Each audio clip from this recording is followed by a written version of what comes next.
right, let me get the screen shared. Get it a character.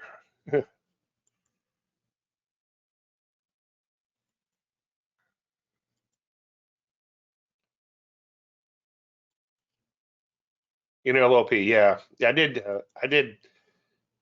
Was FPS? Oh, it wasn't FL. Okay, that's awesome. Yeah, I didn't see y'all talking about it after after we went live. All right, let's get started. Lord, what a day is Thursday, November 16th, 2023. This is the week in charts. Obviously, I want to thank all you guys and girls for attending. If you're on YouTube, we're doing this live on GoToWebinar, but I am keeping a loose eye on the YouTube feed. So if you do have questions there, feel free to ask them.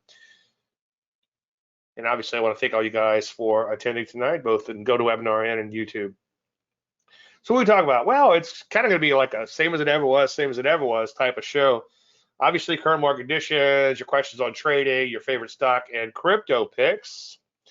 And hopefully, I'd like to see more crypto picks showing up, especially since crypto's been on a tear as of late. I'll get to that in just 1 second.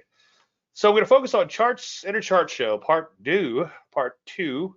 What a concept. The TFM system, 10% system, to my amazement, we could actually have a buy soon. And the P's, soon being tomorrow. And I don't see, unless the market comes unglued, God forbid, I think we'll have a buy tomorrow. Crypto is still hot. Just buy stuff that's going up. And I'm going to walk you through that in a minute. And we'll look at the live charts and we'll see if there's something that's worth buying right about now. Q&A, of course, and your favorite stock and crypto picks. Hold off on your stock picks until we get to the live charts, and then just put them in one at a time. And that way I know which ones have been covered and which ones have not. And that's for your benefit. One other thing I want to revisit is crypto mining from the shitcoins, and that'll make a lot of sense in a few minutes. It's kind of an experiment. It goes a little bit against what I believe in, and I'll flesh that out, and I'll get your opinion on it, see what you think about it too, by the way. That was a disclaimer screen. As you know, you can lose money trading, or as I'll sum it up, all predictions are about the future, and a lot of stuff can happen between now and then. He actually said a lot of shit. I guess since I demonetized, it doesn't matter, right? All right, let's talk about the mystery charts and the methodology in action. And the reason I wanted to bring this up again this week is last week I said I had a mystery chart for you. That was not a mystery chart, and at the last minute, I must have not saved my slide. So it was CEIX, and it's actually still set up. So it had made this big thrust down from all-time highs. Now, remember, everything that I do has a psychological backing to it, or a psychological reason behind it. There's no mumbo jumbo. It's like a TKO is a good way of explaining the psychology behind a pattern. You basically have people getting knocked out of the market, or you get shorts, and you get shorts getting attracted to it because it looks like it's failing. And then when it turns around, you take advantage of the predicament of those players. So again, everything I do is psychological. With something like this coming off all-time highs, everybody is happy at all-time highs. As this stock begins to drop, more and more people become unhappy. And all you have to do, let's say 90 round numbers, anything above 90, if anybody who bought prior to September, or anybody who bought, I should say, from September on, is now at a loss, and they might be looking to bail out. Now, people don't always sell stocks on the way down. A lot of times they'll wait for them to bounce up a little bit and then sell, and then that's where the setup kind of plays out. By the way, I want to tail into some kind of cough that everybody in my town has. So if I have a coughing fit halfway through, excuse me. There's nobody else here to contaminate in my office, so don't worry about that. Anyway, this is what I call a first thrust down. It's probably also a bow tie. I was looking at bow ties earlier. They're a little sloppy on this one. It's not a perfect bow tie, but it's an obvious first thrust down. It's also, if you're into classical technical analysis, kind of a bigger picture topping pattern, kind of cup and handle type looking type of setup. Anyway, the entry was here. I'll show you the spreadsheet in just 1 second. Entry was here. The stop is up here, and initial profit target is down here. And so far, it hasn't really worked out, but I haven't given up on it yet. Number one reason is because the stop hasn't been hit. And it took me a long time to learn how to follow my plan. In fact, I think doing the trading service, which I've been doing for 20 something years, I think I've been doing it for a long time, has forced me to follow my plan, at least when it comes to the core methodology. I'm not saying that I'm not saying I'm perfect everywhere, but for the most part, because I put that plan out publicly, I seek to follow it the best I can. And here's the spreadsheet from that day. This stock was set up from November 2nd on. It triggered, I believe, on the 7th of November. And the portfolio looks a lot like that today. In fact, it's LFMD. We're long these two. Both of these two hit the additional profit targets. Thank goodness. And then CEIX, we're waiting for that one to hit the IPT. All right, let's hop into some charts. Now, I want to do an update on the TFM 10% system. Let me just blow through this real quick. These zone charts were created after being inspired by one of my clients, Jeff. Are you in here tonight?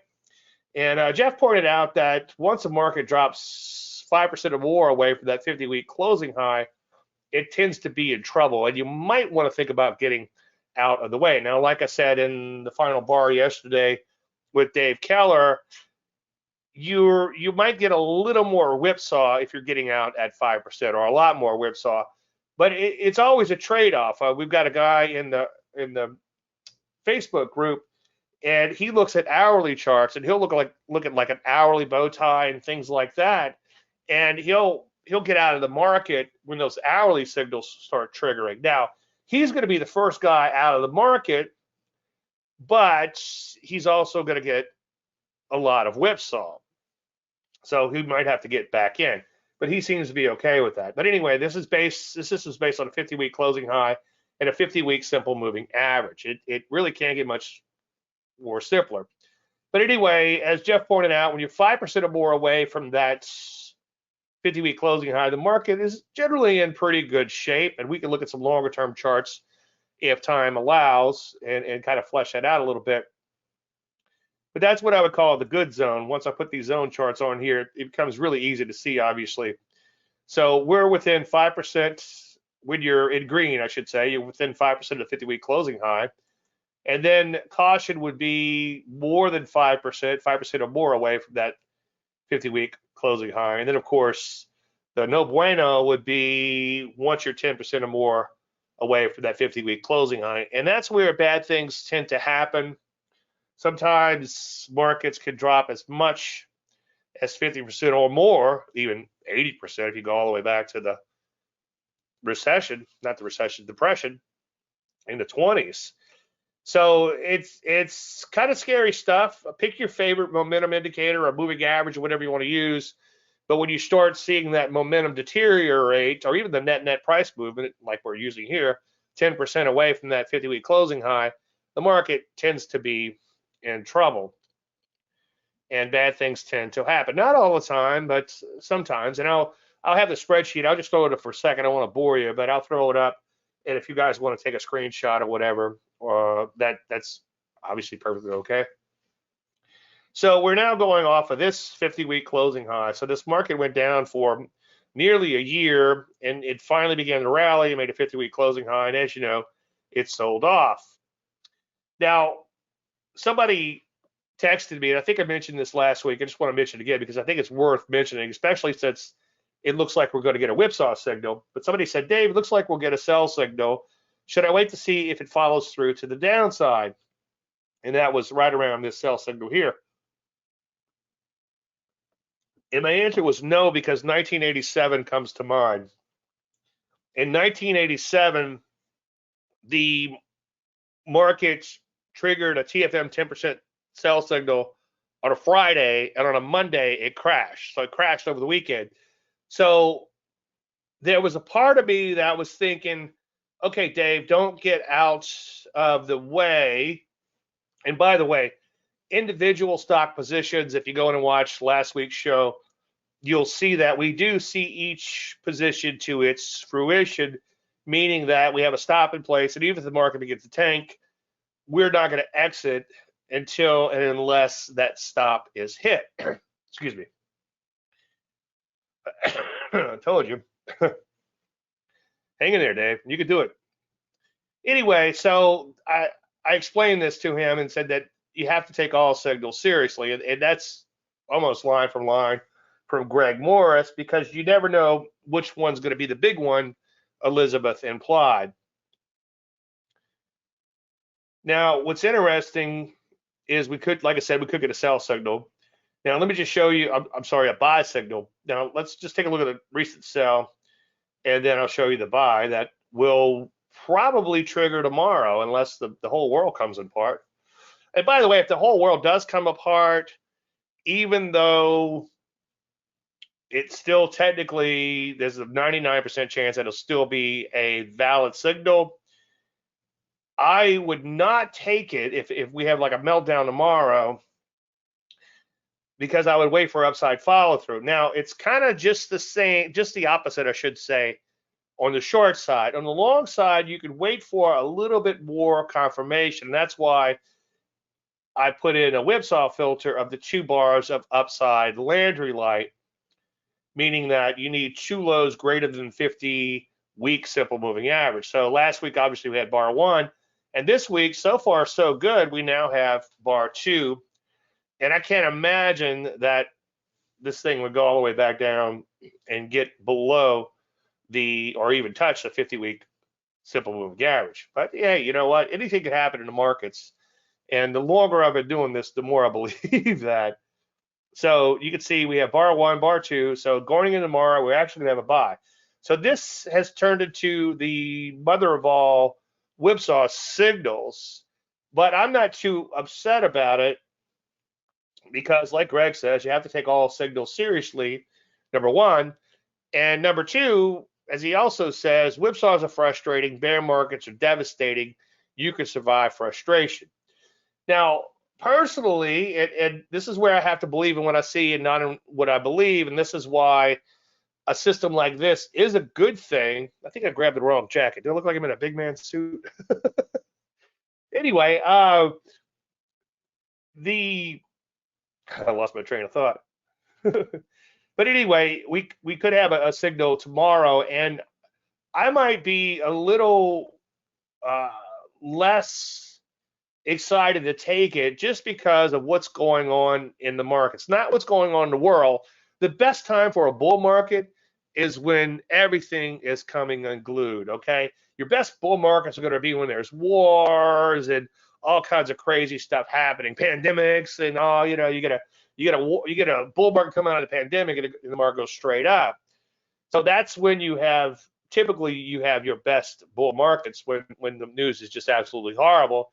When everything's rosy, that's usually when the bull market comes in. Yeah, not to want to chart a time on that, but I think I know where I was going with this. On a personal level, I just think the market is so overbought so fast, and there's still a lot of areas out there that are in a lot of trouble, and a lot of individual areas obviously are super overbought too, and I'll flesh that out when we get to the live charts. So that in the back of my mind doesn't have me too excited about taking the signal, but we'll just have to wait and see. If we have some weakness on Friday, maybe I'll wait till next week and see if we get some follow through. I'd like to see this market correct from this overbought condition, which you can do in 2 ways. It can walk sideways, as I told my clients tonight. It can kind of walk it off by going sideways, or we can have a little bit deeper correction. Now, we did have a buy signal in the Qs, and for S&Gs, I bought 100 shares just to see if I could follow a mechanical system. Remember, I'm a discretionary trader. I do develop mechanical systems like this sometimes. If I don't feel like doing other work, I do research, provided, you know, if I'm not drawing into internet surfing or something stupid like that. But I'll do a little research, and that's where some of these mechanical systems come from. And I'm discretionary in my trading, or considered discretionary trader. I go through 2,000 charts a night, 2,000 blank charts with nothing on them, except the price bars, obviously. And I pick stocks from that to trade. But it is kind of fun, and I know you want to party with me, but it is kind of fun to come up with these systems like this and see what happens. And I thought in this particular case, it looked like it worked pretty good in the Qs, just kind of eyeballing things. So I thought it'd be fun to put on 100 shares, and I did. 319.49. was my entry. Now, right now, the current sell is at 333.70. So that's a long ways away. I'd have to give up about 50 points, round numbers, of open profit. And that's going to be hard for me to do, but I'm going to see if I can do it, see what happens. So at 385.95, where the Q's closed today, subtract my entry of 319.49, that's 66 points, 0.46 points of profits times 100 shares, only 100 shares, but it's starting to add up. Now it's $6,646 in this trade. If it stops out, I think I'll only make about $1,400, which that's going to be a pretty big drawdown. When I designed this system, and this is kind of, you do things on paper, so to speak, the map is not the territory. Once you actually get into the nitty gritty, you begin to learn a lot about how it works. Now, I'm not trying to make you a mechanical trader, nor will I become a mechanical trader. I don't think I will. But if you're newer to trading, it's probably better to do things in a little bit more mechanical fashion. Maybe trade some of my patterns like Landry light pullbacks, try to find the textbook setups and almost trade them in a textbook manner best you can. And I think would be much better off. So I'm going to try to see if I can follow this and see what happens. And I keep telling myself, Dave, it's only 100 shares, but $4,000 or $5,000 to give up, that's substantial. It begins to add up after a while, right? Anyway, so far the Qs have been stronger than the Ps, like we talked a little bit about last week. And the Qs have not triggered a sell signal. You can see they came pretty close to this 10% line down here, okay? And that's based on this 50-week closing high. But they didn't get below it, and they didn't get below the 50-week moving average. Now, I'm glad to see this moving average is playing catch up really quickly, because we're dropping off low prices. I can't do it on the fly, but somewhere back here, 50 bars back here, we're dropping off some of these prices and we're adding in much higher prices. So that's going to help this moving average to really catch up. Now, it is a simple moving average, so it's a little slower to catch up. By the way, I think an exponential moving average is like 90%. Anybody can confirm this on the fly. I'll have to do a search if not. But I think the current, like an exponential moving average is like 95% or 85% of the current price, and that's why it catches up the price so quickly. Also, as I say quite often, one thing cool about an exponential moving average, and I don't know, you want to partner with me, is that as soon as price crosses below it, closes below it, the moving average will turn down. As soon as price crosses above it, the moving average will turn up. That works with a 10-day, a 100-day, a 1,000-day, a million-day, no matter what moving average you use, it'll turn up or turn down when price crosses it, which I think is pretty cool. Anyway, there's a spreadsheet. You can't see the depression in here, but I think it's like 80% diaper change. The diaper change is what happens after you exit. So you can see in here, there's been some minor sell-offs afterwards, which would be considered a whipsaw for all intents and purposes. But every now and then, the market loses at least half of its value or close to it after it loses 10%. So I can't do the math in my head that quick. So 10% plus 50 is not necessarily 60%, because like the numbers diminish. It's like the NASDAQ in 2000 lost half of its value, then it lost half of its value again. I know, it's kind of crazy to think about that.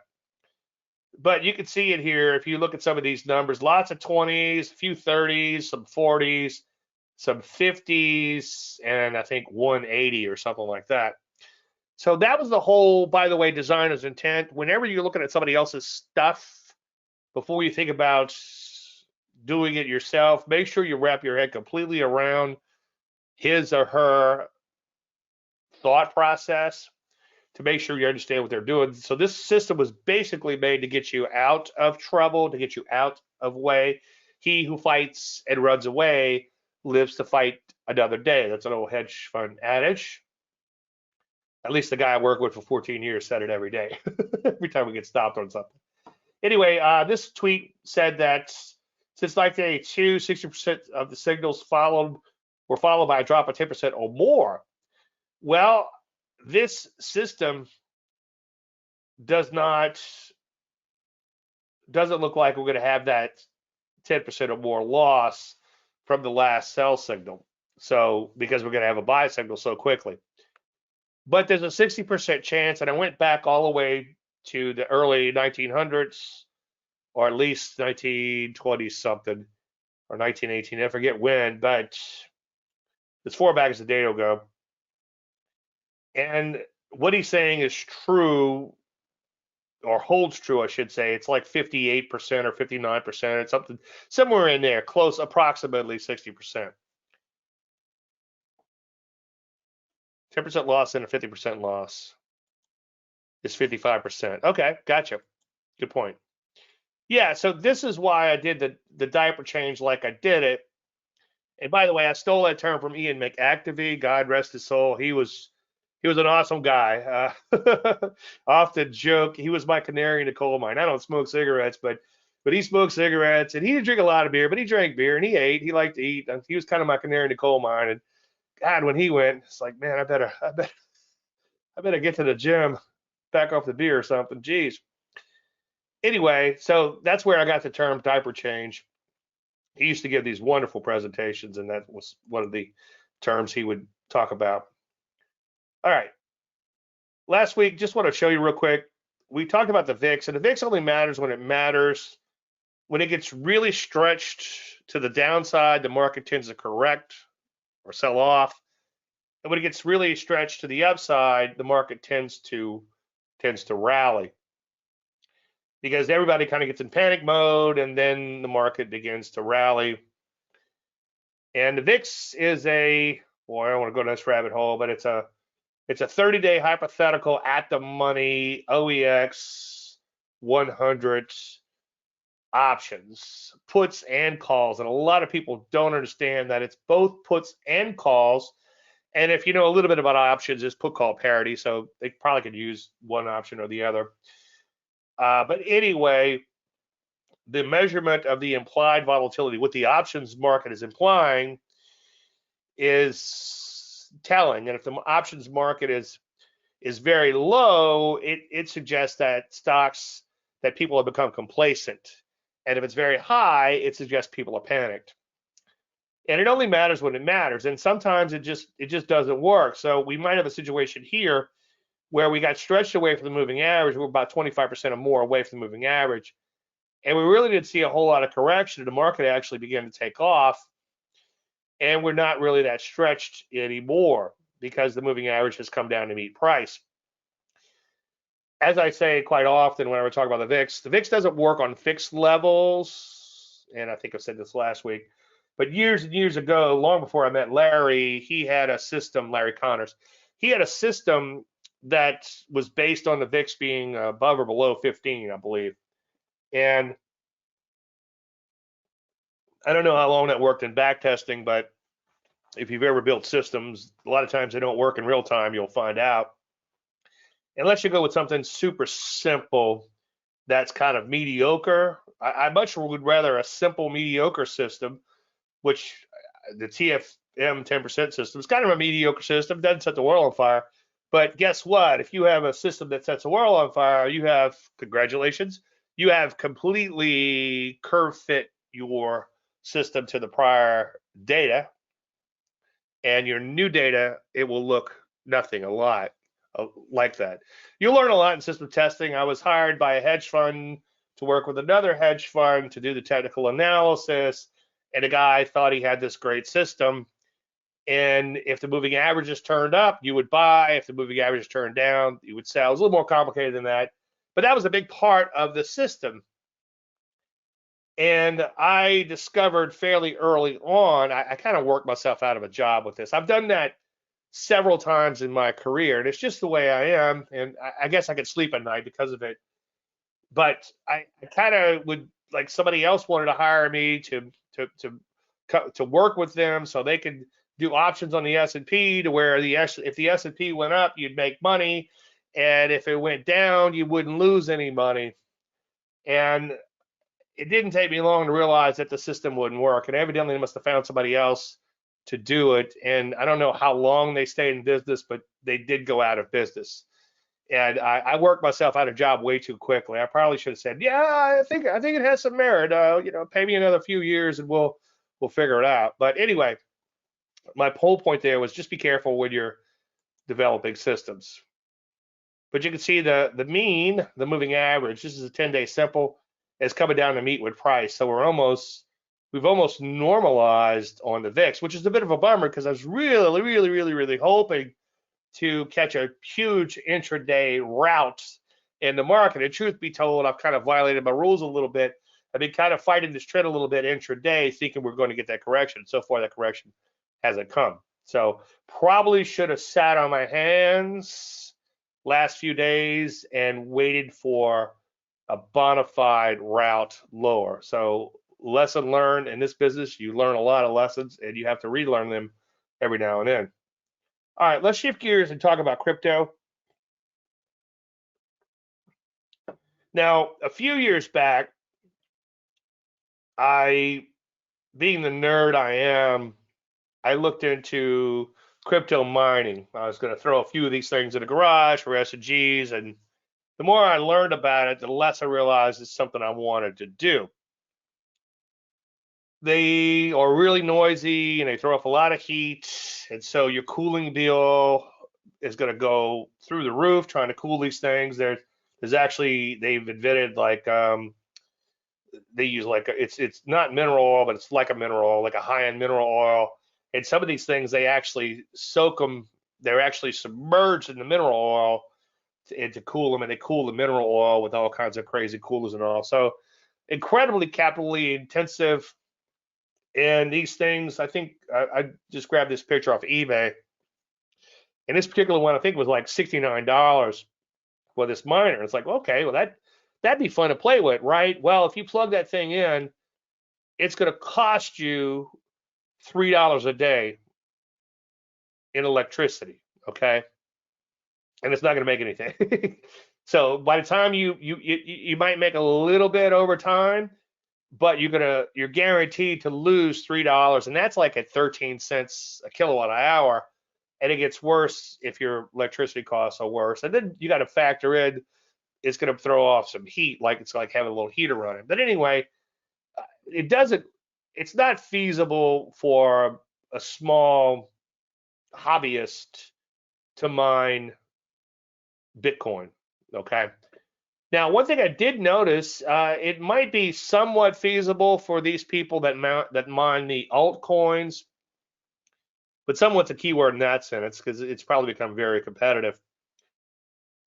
But one thing I noticed, the people that mine the altcoins, they wouldn't keep them in their native coin or token, whatever the case may be.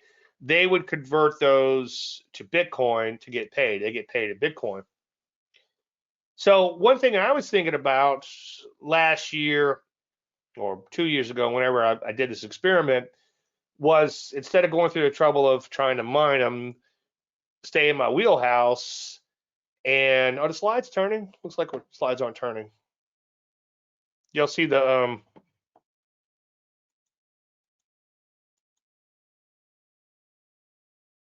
yeah, let me know if the slides are not turning. Let's see if it's on YouTube. No, looks like it's on YouTube, so it's working. Okay. So anyway, I thought, let's stay in my wheelhouse and trade these things, and I'll leave some of the profits in the native coin or native token, however you want to look at it. So I would mine them through trading, and it goes against what I really believe in because this does hint at buy and hold. But I would copy them over to a separate area, and I wanted to see what would happen. And I wish I'd have tracked it better, but just to let you know, it failed miserably. I think I had $600 left in all these coins, and that's after they came back tremendously. They were probably down about $300. And it's like every time I make a trade, I'd peel a little bit off. Instead of selling 100%, I'd peel off, I think in this case was 50% at the IPT of whatever that profit was, and then I'd put it aside. And my thinking was the next Sheeb or something like that would come along and it would take off. And I'm no longer of that mindset to try to capture that as kind of like a fun little experiment. But I did get to thinking to kind of think like these altcoin miners. What would happen if I traded these altcoins, or these shit coins as they call them, SHYT, and started putting like 25% of the initial profit target into Bitcoin, and possibly on maybe a big winner, a small percentage of that, maybe less than 25% of those profits, remaining profits, into Bitcoin too. And I know this kind of goes against the buy and hold, my anti-buy and hold mantra, but I'm just taking a small piece off of each one of these, a fairly small piece, and I'm kind of seeing it as like a frictional cost or commission type of cost, and I'm putting it over in Bitcoin. And there's only I've had probably about 8 or so far, so it's like a couple $100 have gone over to Bitcoin. And I just want to see what's going to happen longer term. And again, it goes against buy and hold. And I know that Bitcoin and any other asset out there will lose half of its value at some point in my lifetime. So right now we're talking nickels and dimes. If this thing gets to be a good problem to have, but if it, let's say it got to 50K or something like that, or 100K, then of course, then the trader in me would kick in, and I would put some sort of system to it to be in and out of the Bitcoin. But for now, I just thought it'd be kind of fun to see what happens. So that's what I'm up to there. The original mining experiment, I would say, failed miserably, but it was fun while it lasted. Now, Will Rogers once said, "You buy stocks that go up. They don't go up. Don't buy them." Well, you could actually do that, and I know he's being tongue in cheek, but you could actually do that in the shit coins when, and when being the key word in that sentence, they're moving.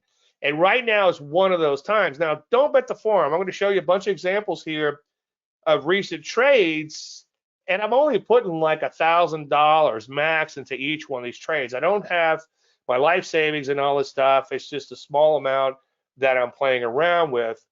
And it's a lot of fun, and it can be very, very, very lucrative. And I think, as I've said before, a few years back, us trader types who've been around, slightly older guys, such as everyone here tonight, I think everybody here is fairly a little bit older, we have an unfair advantage because we know how markets work. We know that they work on emotions. We know that these things are all crap and they're stupid. And I see all these people out there poo-pooing them, but you can make a lot of money in a market that's irrational and stupid. I have no idea what these things do, okay? I look them up every now and then, and I'm like, I'm more confused afterwards. I understand a little bit here and there, but for the most part, they all kind of sound the same, and I don't see how one can be differentiated from the other. And maybe I need to be schooled on that, but then again, don't confuse the issue with facts. If it's going up, it's going up. Get out. Now, by the way, I did get out of one, and I forget which one it was, and I wish I'd have wrote it down. But there was one I was in, and it would just go up a little bit every day, about a 0.5%, 0.5%, 0.5%, 0.5%. And it seemed like, and that's how Bernie Madoff got caught, because he'd just go up a little bit, never really lose. Every time this thing would lose a tiny bit, but it never really lost much. It was the craziest thing ever. And after 3 or 4 weeks in it, I'm like, man, I wish I'd have put a lot more money into this thing. And then I'm like, I smell a rat. And then eventually it crashed because it was, I don't know how or what, but it was kind of manipulated. And if anybody knows or remembers that coin, let me know. Now, I put a little caveat in here last minute when most are going straight up. So right now, at least last week and week before, is one of those times where nearly everyone is going up. And as I've said before, without going into a lot of details, I've had some clients who've made a lot of money off my Landry list when the market is going straight up, like a 1999 or times like that, where the market's just blowing and going, and they're just staying in those top issues all day long. based on relative strength charts, not relative strength indicator, but where they are relative percentage-wise to the other stocks. So they stay in the top issues all day long, and then flip out of them when they start dropping down. And I'm doing something very similar in Bitcoin. I'm sorry, in like the old people, everything's a Bitcoin in the shit coins. So this was one from last week. The entry was here, and again, you can see nickel and dime stuff, right? I'm not going overboard with this. I had an offshore account where I had a little more money in it, but the United States cracked down on, and I pay my taxes, believe me, but they cracked down on the crypto, and that kind of wiped out me using that, which was, it was great because they had every coin in the world, and you could go to like Crypto.com's website, and one of you guys, might have been John Z, showed me this. It's like somewhere on there, and I can get you the link. You could click, and it shows you the top moving pairs. And every now and then I'll look at that, and then I'll get something off that. I'll keep it on one of the monitors every now and then just to see what's moving. And it's really cool. And back when KuCoin was still when you could use it from the United States, a lot of times you could just look at the coins going by, or tokens, whatever you call them, and just try to stay at the biggest gainers. So anyway, in this particular one, we hit the IPT. So the stop comes up to break even. And I just want to follow up on this. So it's moved a little further in our favor since, and I've moved my stop up a little bit more on that one, but it hasn't set the world on fire just yet. But I'm letting it roll. Okay, free roll, as Charlie Kirk says. Charlie, I haven't heard an update in a while. I know he's doing a little bit better. It was very, very horrible accident. So I'll put a link for the GoFundMe in post. So check that out. Anyway, one thing that I do just to keep life easy, because these things are so damn volatile, I haven't done a lot of calculations on where my IPT should be. I just found that using 20% is a good round number. So as soon as I get in, and I have made a mistake in the past, and I'm going to show you why you must do this. And I get a little lazy every now and then, or I get pulled in 15 different directions, or my ADD just kicks in, whatever. And I don't put those orders in. So you have to put those limit orders in as soon as you place the trade, as soon as you trigger the trade. So I'll put in a limit order at 120% of the entry, just 1.2. So if you're buying one of these things at $1 times 1.2, $1.20. Flip out half, get your stop to break even, sit back and enjoy the ride. Now, I talked about this one last week, and one thing that I'd forgotten about doing, because it's been a while since I was super active in these things, and now I'm getting super active again. But one of the things that I've forgotten about doing was putting a alert to alert me when it's moving and getting close or fairly close to that IPT. So that was my lesson last week with this ILV, because when I looked at it, it's like, oh, it looks like I hit the IPT. I got all excited. I put these IPTs. This is TradingView. You can use ACP, has quite a few altcoins. Right now, TradingView seems to have the most, but they are adding more and more in ACP. They look at the volume, I think, a little harder in ACP, and they don't just put the crappy ones, low volume ones. But anyway, so I was kind of bummed out thinking that I missed the IPT, but fortunately, the following day, you can see it did hit that IPT, and then now my stop is to break even. You can see, so 20% would be a $200 profit, and we're taking half of that. So you can see $600, so that's looks like $95 profit in this particular case. There's a little commission in there, maybe some slippage. So, and maybe I'm off by a fraction on these things, but you kind of get the idea. Now in this particular case, or any case for that matter, once you hit the IPT, the entry becomes a stop. Looks like it came dangerously close to stopping me out, but so far, so good, knock on wood on that one.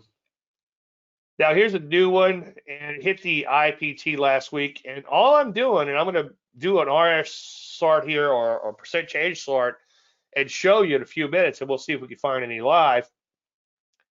But all I'm doing is going through my list and like, okay, what's up the most? And I'm also buying, and I hate to use the word candle, but I use candles with this particular program just because it makes it easy to see. But it has to be fairly liquid in that you don't have a bunch of long tails. And again, it'll make more sense in the live charts. And ideally, you want to buy into new highs. You want to buy some of the strongest pairs. And it has to be at the top of the candle when you buy. So let's say that this was really strong when you come in here and it's like, you see how it's tailed off. So that would not be a buy. When I bought this one, it was at the top of the candle, and you can see it went a little further by the end of the day. So again, this one at the IPT, and then now the stop is to break even, and I need to go ahead and bring that up a little more. I don't know if it's that high. That might be an exaggeration. But as it moves more and more in my favor, I begin to trail that stop higher. And the idea is to try to stay with it as long as possible. The same exact thing we're doing with stocks. And this is where we have an unfair advantage if you want to take advantage of it in these altcoins or any market that moves. Now, this one earlier, and again, I'm going to admit some guilt here. I did not put it, I don't have alarms set on these things, alerts. I need to put alerts near my profit targets. But when I saw this, I thought, as we say in Fargo, oh, geez, that's not exactly what I said. But anyway, this thing came super close to my IPT. And this is a 5-minute chart. And it did not hit it. And I'm like, man, that is a bummer. But when I checked my brokerage account, I saw that it did hit it. So my green line must have been a little bit off in here. Now, sometimes I will say, even if this green line is perfect, sometimes they can trade through it and you still won't get a trigger. And I'm sure everybody's experienced this at one point or time in their life. And that's because other people had orders in ahead of you. They got filled ahead of you, and there was no more supply left or whatever. No more demand, I should say, at that point. But if you zoom it in, it got really close to that IPT. Well, it actually hit the IPT. So in that particular case, it actually worked out. Okay, let me shift gears here, and we'll go to the altcoins. And just give me 1 second.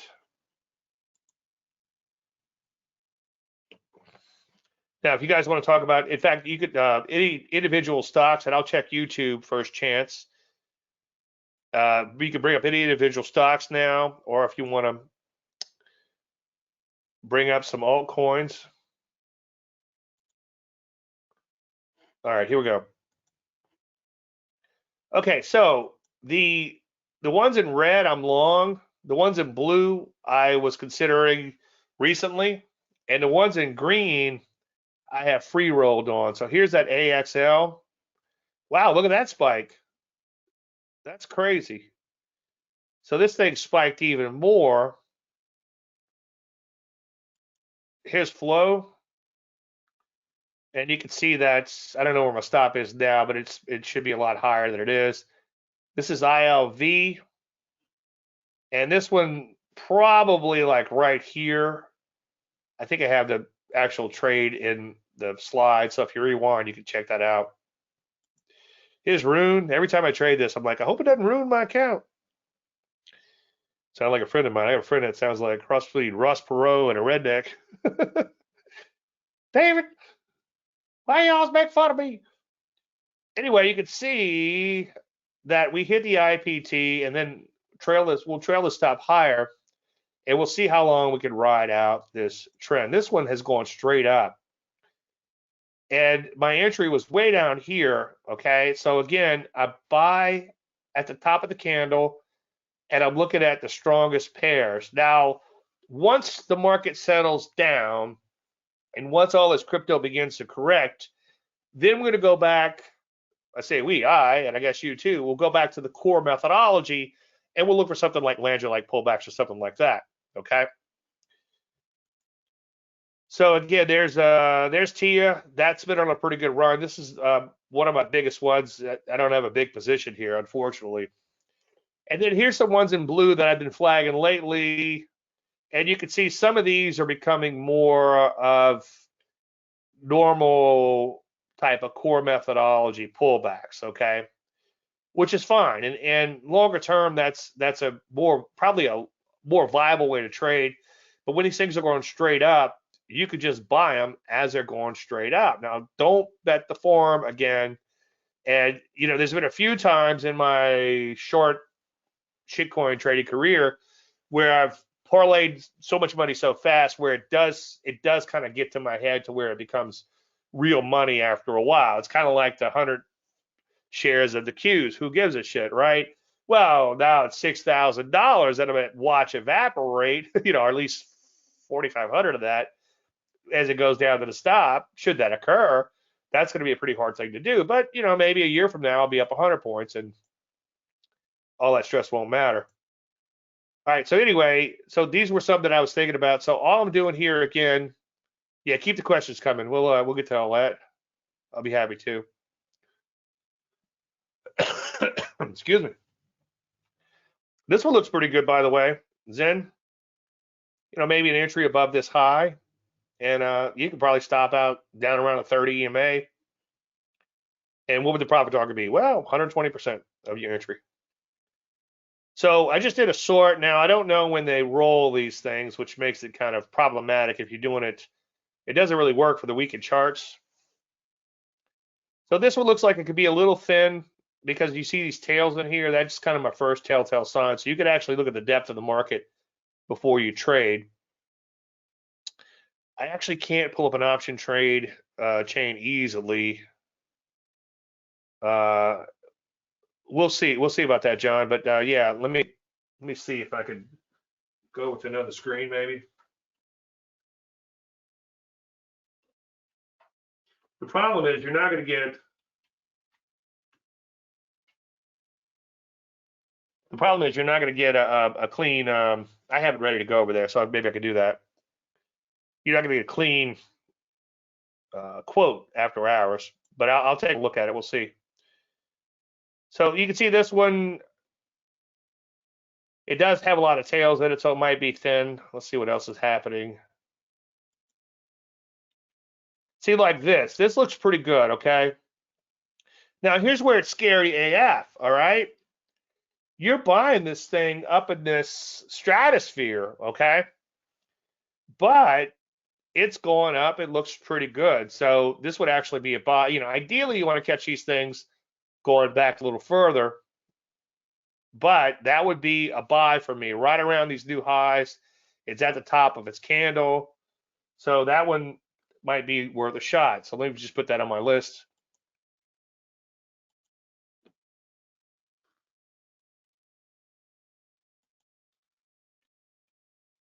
There's a T again. All right, so you guys kind of get the idea. Any individual. Oh, right click at TC. Oh, wow, just learned something here. Okay, that's cool. We'll do that. Wow, that's exciting. John just taught me something. John teaches me a lot. I'm worried he's going to start charging me. That's a great thing about the Facebook group. We learn a lot from each other. I learn a lot from you guys. But anyway, so that's the altcoins. Let me check YouTube real quick, see if there's any questions stacking up there, and then we'll shift gears and go to stocks. If I can find it.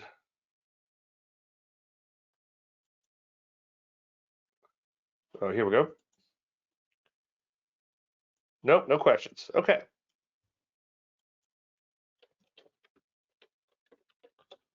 All right, we're going to shift gears. We'll switch over to stocks, and then I'll do that real quick, John, so we don't, and then we'll take a look at the markets. Okay, let's switch over to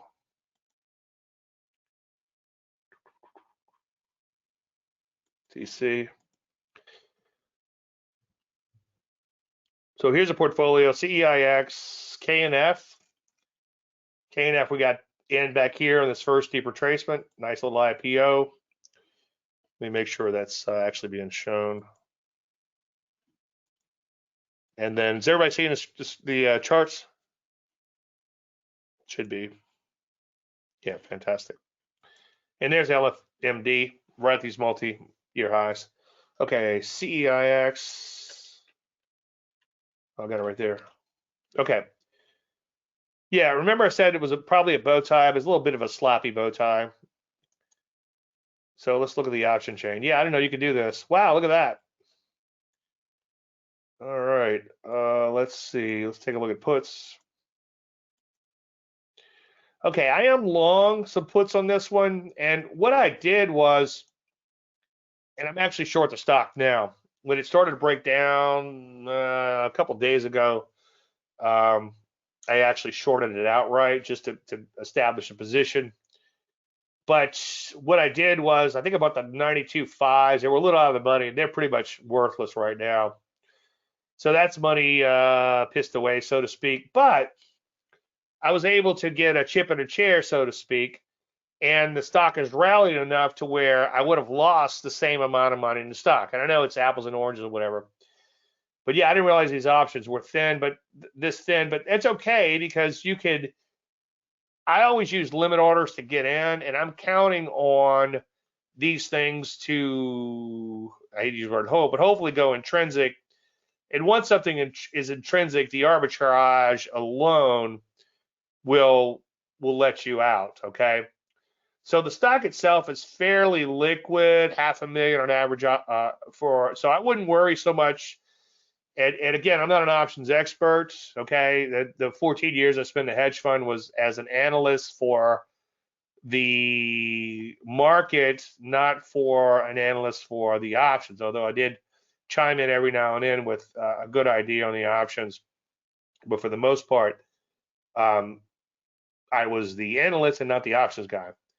But yeah, I have the 92.5s, which are pretty much worthless in here, as you can see. So what's the question, John? Is there, you have $100 puts in CEIX? Yeah, that's probably a pretty good strike. Are they expiring tomorrow? Yeah, so at $100, where's your intrinsic on here? You're roughly $2 intrinsic. Yeah, the idea with the puts as a substitution for stock is you want to go deeper in the money to get the delta. But when I put the position on, I figured the 92.5, the entry was like 92 or something on this stock. I figured this would be worth a shot just to get me in the market and not have to put up all that margin and then risk all that money. I just felt like this was the way to go. But yeah, it's failed miserably so far. And then you end up with another problem. Eventually, it's like, well, now you have to establish your position. So I established my position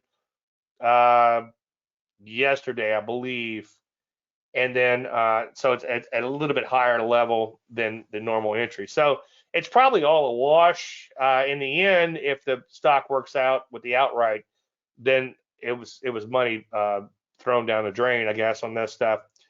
But you know, I was able to sleep at night for the last week or so, just knowing that I'd had $400 worth of options versus $20,000 worth of stock out there, and then have something crazy like the market melt up or the company get bought out or whatever.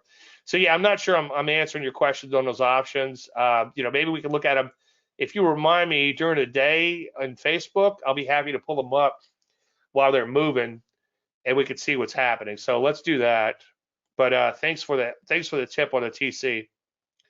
I also took TDW from the Landry list. Yeah, TDW looks pretty good, or did look pretty good. Looks pretty bad. It depends on how you want to look at it. But this was a first thrust at a bow tie. It was on the Landry list. It's got a lot of support down below, and maybe I'm too much of a purist, and maybe that might be a good problem to have. But I like things to be able to just kind of move and just not have to worry about any trouble. In hindsight, yeah, it's pretty far down there. Maybe I could have gone after this one, but I'm glad you did, Jeff. You know, and that's kind of why I put them on the Landry list for people who want to do these things. So Jeff did a a bear call spread. Can you give me strikes on that? I'm just kind of curious how you did that. I do a ratio spread every now and then, not in stocks, but in the zero DTE with the XSP, and I haven't become super successful at it just yet by any stretch of the imagination. So that's why I'm not trying to teach you how to do that. I got to figure it out myself.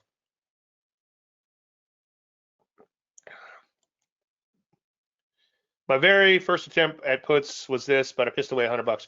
Yeah, and then it depends on how deep you go in the money. And I did some webinars on that a while back.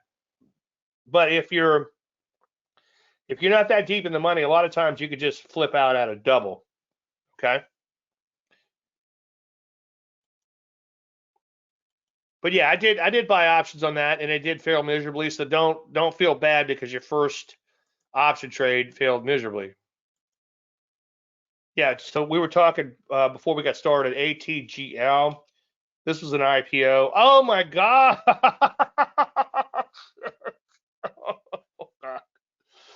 Oh, why'd you make me pull that up?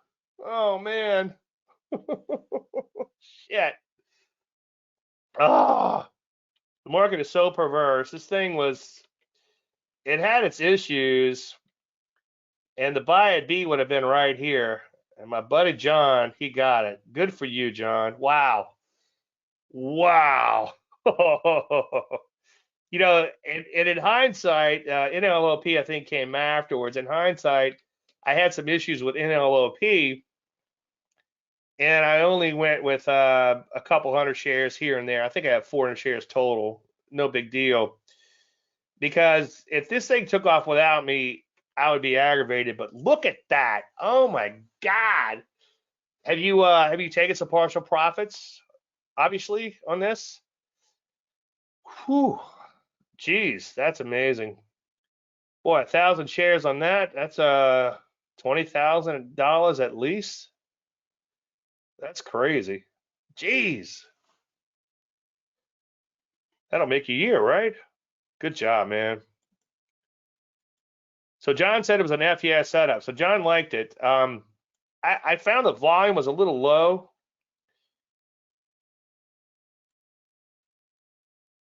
In hindsight, I'm going to absolutely love it, right? But you can see, so that would have been your buy right there because, nope, bar one won the high for the week. So actually, 1, 2, 3, 4. Wow, the buy would have been at 7. Where'd you get filled? You had a little bit of a spill in there, though. That would have been hard to hold through, but still. Oh, you're killing me, John. That's awesome. I'm excited for you. Wow. All right, let me cover the market real quick before I forget. And then if you guys want to talk about individual stocks, feel free to do so now. So my big concern, as I think I've said a few times, is that we're very overbought in here. We got very overbought, very over fast. Oh my God. Oh, that sickens me. He got in at 7.11. We were talking about this in Facebook. God. Well, congratulations. Wow. All right, next time you're in town, if you come in town, if you come in town, I should say, you're buying the beer.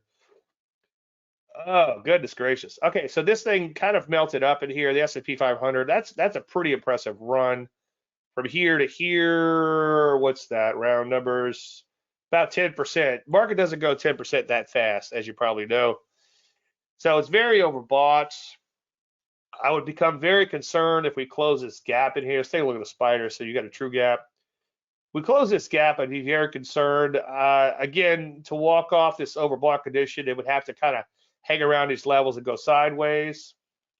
I can't stop thinking about that stock. You know, I don't know why I didn't do like an S&G trade, just like a couple hundred shares here, a couple hundred shares there. Oh man, good job. I'm going to pick that one apart. And you know, one reason I didn't like it is I found that a lot of times when the IPOs go like below 5, they don't tend to work as well. It seems like there's a sweet spot where you need them high single digits, but less than $30. But wow, that's crazy. Good job. I'm excited for you. I really am. So NASDAQ Composite, same sort of action there. It's kind of melted up in here. And as I preach, by the time the market gets all the way back to its old highs, it's already so overbought. It just can't keep on keeping on. I'm thinking energies did that recently or some other area. See, energy's kind of, it's not the best example in the world, but it's a pretty good example. You can see they kind of went straight up in here and then they stalled out. They just couldn't sustain it. So it's very hard for, what's the old saying? Trees don't grow to the sky unless it's an ATGL tree. Damn it. The Rusty is just miserable. I got creamed everywhere else, but I did make a little money on SRTY today. But you can see that it has this big gap in here, and then today it began to implode a little bit. And it's just all over the place longer term, as you can see. So just plain old ugly on the Rusty. Energies, getting back to energies. Energies look like a top remains in place there. You can see that, again, they shot higher. They overshot that prior high in here. That's kind of a, not unorthodox, but that's a lot of times double tops do that. Okay, you have a top and it gets overshot by another one and it's rolled over. All right, I had to delete all the text because I keep looking at that ATGL and kicking myself in the butt. And you know, here's the thing. I was looking at it at 12 yesterday, and I'm like, David, buy a couple hundred shares just for S&Gs. And I'm like, nope, that was not part of the plan. Anyway, energies look toppy. We could see some shorts here fairly soon. The only problem we're running into, like the Tidewater, of course, that's a good problem to have, I guess, in that case, is they have a lot of support below them. And you can see they're kind of all over the place, so it's hard to find good structure in the individual market. A lot of areas still remain a downtrend. There's durables only pulling back so far, but some areas obviously have been improving significantly as of late. But again, they're becoming very overbought very quick. There's financials. You can see very overbought very quick. Insurance banged out new highs today. Maybe we'll see some setups here fairly soon on follow through. Drugs getting back to the downside. They so far just pulled back a little. Still look like they're in trouble. Biotechnology selling off a little today, getting hit fairly hard, remains in a downtrend. So far, just pulled back a little bit. A little choppy lately, but not really participating in a meaningful way. Defense has shot higher, but it ran into all this overhead supply. And this, I think, could be a problem. For me to get excited, it would have to take out the prior highs and keep on going. M&C, here's another one of those areas. This is a great example of overbought. Okay, and overbought can always become more overbought, and overbought, it's like, as I often preach, damned if you do, damned if you don't. If you buy overbought, then it corrects down, okay? If you don't buy it, then it just keeps going higher. It's kind of like a buy at B in ATGL. If you don't buy it, it never goes up. Anyway, retail is another of those areas that just shot all the way back to their prior highs and then began to come in a little bit.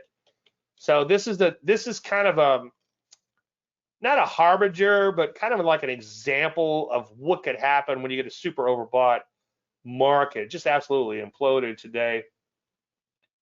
Let's take a look at a couple more areas real quick. Transports had a decent rally. So far, I'd say they're in a downtrend, just to pull back. But you know the team, one day at a time. Software, brand new highs, a little overbought though, but let's see if we can follow through to the upside. If we can pull away from these peaks in here, I think we're just off of all-time highs. Yeah, if we can make all-time highs and then pull back, then I'll become a bull there. Semiconductors, nice little run higher, but I'm from Missouri when it comes to stocks. It's more of a show me thing. I like to see it make these multi-year highs, and while we're wishing, I guess, all-time highs, and then let's see what happens there. Now, obviously, if I see the mother of all setups in one of these sectors, I will take it.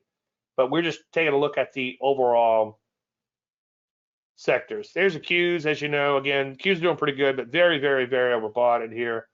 Looks like my measly 100 shares, we're going to have a little bit of a drawdown on that, likely. SMH, which is the semiconductors, actually did close at all-time highs today. So this is kind of interesting. But again, it just went straight up. It's super overbought. I doubt that this is going to be sustainable, but as I've learned quite often, the market can do whatever it wants. And even a stock you pass on could go up 22 points overnight. All right, any other questions? Any individual stocks? Let me see what's going on in YouTube. Last I checked. See what we have here. Nope, nothing there. I know we're all in Facebook together, so we don't get as many questions as we used to. By the way, if you want to join these live, DaveLandry.com/webinar. And I apologize to the YouTube people while we're getting all this worked out. But you could find me on YouTube at Dave Landry. You could watch live there, or you could register on my website at DaveLandry.com/webinar. Okay, going once, going twice. Well, obviously, I want to thank all you guys and girls for attending tonight. I appreciate you taking time out of your busy schedule to be here. Anything unanswered, Dave at DaveLandry.com. Dave at DaveLandry.com. I made it. My throat made it. Awesome. Congratulating myself. Everybody have a great weekend. Everybody have a great Thanksgiving, by the way, if you're in the States, and have a great Thursday if you're not. Enjoy your market holiday and a half, I guess. I'll see all you guys here, I think, everybody here tonight, and I'll see you tomorrow in Facebook. Everybody have a great weekend again, and see you in a couple of weeks. Thank you so much.